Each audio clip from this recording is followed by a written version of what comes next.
जय श्री राम सीताराम। दोस्तों, आज मैं आप सभी को सीता स्वयंवर और विवाह पंचमी की दिव्य कथा सुनाने जा रही हूँ। यानी कि दोस्तों, प्रभु श्री राम जी और माता जानकी जी की विवाह की कथा सुनाने जा रही हूँ। और ये कथा आज के दिन हर व्यक्ति को जरूर सुननी चाहिए। इस बार 2024 में विवाह पंचमी 6 दिसंबर को मनाया जाएगा। विवाह पंचमी हिंदू धर्म का एक बहुत ही महत्वपूर्ण पर्व है। धार्मिक मान्यताओं के अनुसार त्रेता युग में मार्गशीर्ष माह की शुक्ल पक्ष की पंचमी तिथि पर भगवान राम और माता सीता का विवाह हुआ था। इसलिए इस दिन को विवाह पंचमी के रूप में मनाया जाता है।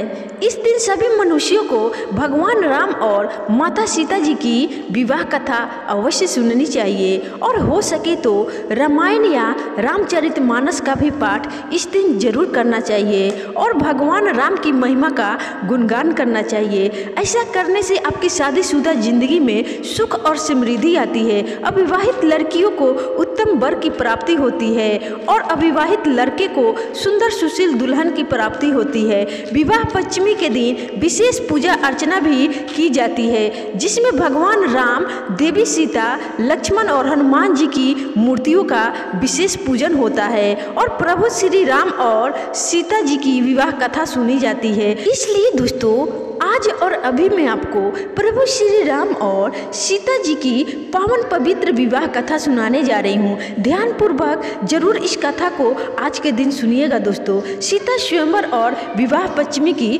दिव्य कथा। पौराणिक रामायण कथा के अनुसार भगवान शिव के पास एक बेहद शक्तिशाली और चमत्कारी धनुष था। इस धनुष के टंकार से ही बादल फट जाते थे और पर्वत हिलने लगते थे। ऐसा लगता था मानो भूकंप आ गया हो।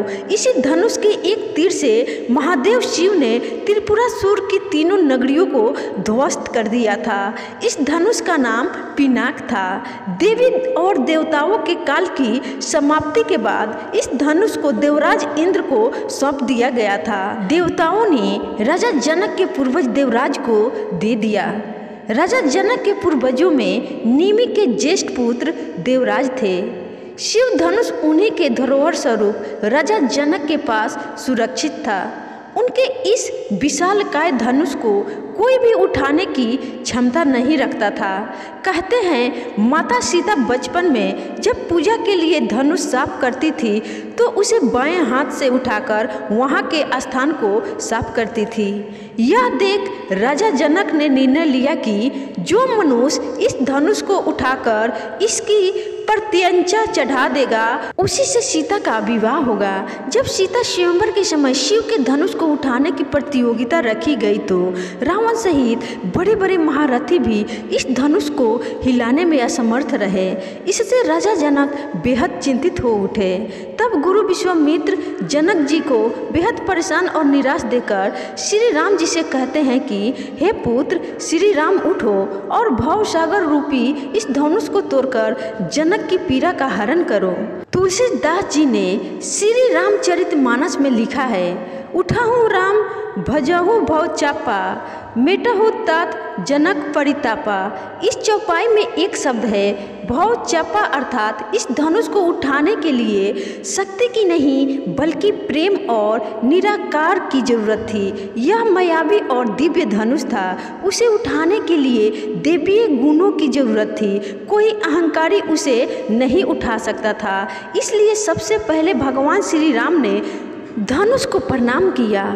फिर उन्होंने धनुष की परिक्रमा की और उसे संपूर्ण सम्मान दिया। प्रभु श्री राम की विनयशीलता और निर्मलता के समक्ष धनुष का भारीपन अपने आप ही समाप्त हो गया। उन्होंने उस धनुष को प्रेम पूर्वक उठाया और उस पर प्रत्यंचा चढ़ाई और उसे झुकाते ही धनुष खुद ब खुद टूट गया। स्वयंवर की शर्त पूरा होने के बाद भगवान राम और माता सीता जी का शुभ विवाह संपन्न हुआ। कहते हैं कि जिस प्रकार सीता शिव जी का ध्यान कर सहज भाव बिना बल लगाए धनुष उठा लेती थी, उसी प्रकार श्री राम ने भी धनुष को उठाने का प्रयास किया और सफल हुए। यदि मन में श्रेष्ठ के चयन की दृढ़ इच्छा है तो निश्चित ही ऐसा ही होगा। तो दोस्तों ये थी सीता स्वयंवर और विवाह पंचमी की दिव्य कथा। आपको कैसी लगी कमेंट करके जरूर बताइएगा और कमेंट में माता सीता और प्रभु श्री राम जी की जय जरूर लिखिएगा।